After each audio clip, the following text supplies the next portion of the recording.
আসসালামু আলাইকুম রহমতুল্লাহি বারাকাতু।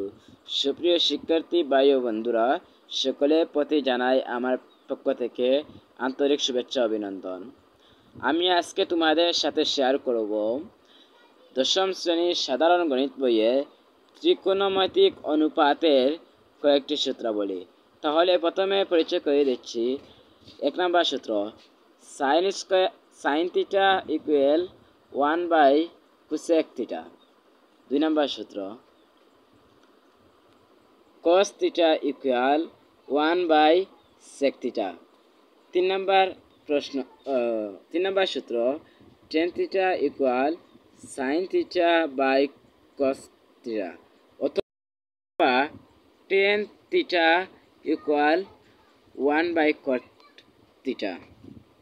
4 নম্বর সূত্র, cosec theta equal 1/sin theta. 5 নম্বর সূত্র, sec theta equal 1/cos theta. 6 নম্বর সূত্র, cot থিটা ইকুয়াল